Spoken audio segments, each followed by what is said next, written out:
They said it was just an old photograph, a fading picture tucked inside a forgotten album. But when it surfaced, the whole town fell silent. Faces once respected, suddenly stained by the past. Generations of secrets came crawling into the light. Nobody wanted to believe it.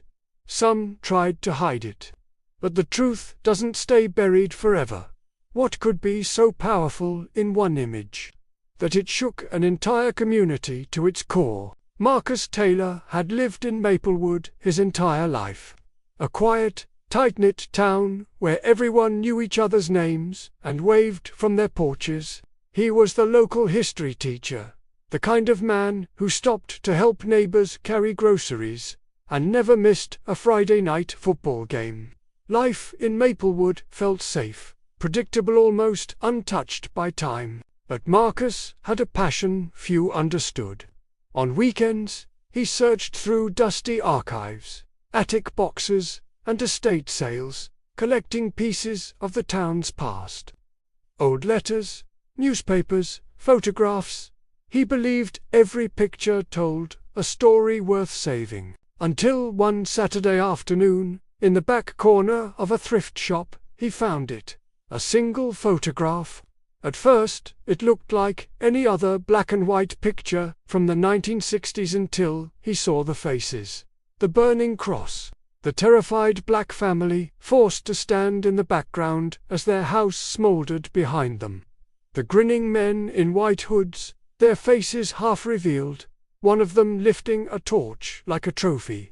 And Marcus froze. Because, in the front row, standing proudly without his hood, was the man the town had honored for years, the founder of Maplewood's biggest charity, the one with the statue in front of City Hall. Marcus didn't know it yet, but this single image would shatter the calm of Maplewood. Because some truths were never meant to stay hidden. Word spread fast. By Monday, whispers filled the town. Some said it was fake. Others said it was ancient history, that bringing it up only caused trouble.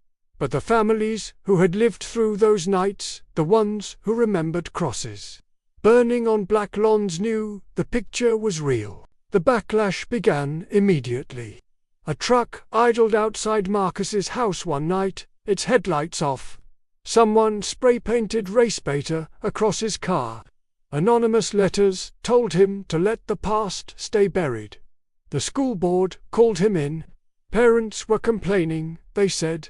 Marcus was stirring division.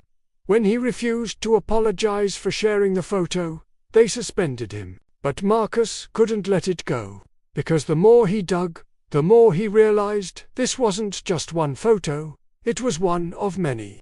And the men in those pictures, some were still alive. Some still held power, and they would do anything to keep their legacy of hate hidden. The threats grew bolder.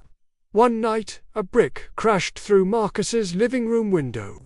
The note tied to it read, "Stop digging, or else." Instead, Marcus went public.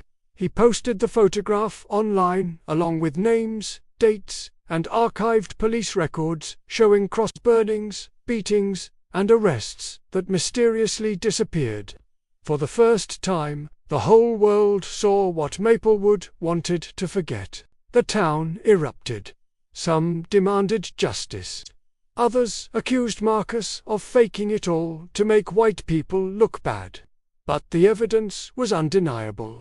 At a tense town hall meeting, one of the men in the photograph, now a powerful councilman, stood up to defend himself. He claimed the photo was staged, part of some old joke. Marcus stepped forward, hands shaking, voice trembling, and revealed testimony from a witness, an elderly black man who had lived through that night. And then, from the back of the room, the man himself stood up and said the words that ended decades of silence. "I was there. I saw what you did." Gasps filled the room. Cameras flashed. The councilman's face drained of color as the truth finally surfaced before the entire town. In the weeks that followed, Maplewood was never the same. Investigations began. The councilman resigned.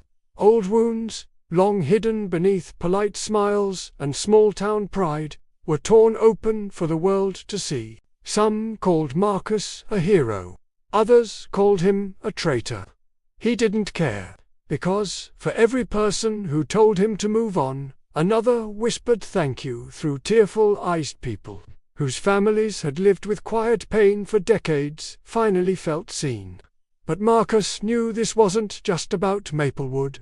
Across the country, there were thousands of Maplewoods, thousands of hidden photographs, thousands of stories waiting to be unearthed. And the question that haunted him and should haunt all of us was simple. How many more truths are still buried? Because, until we face them, the past isn't really past.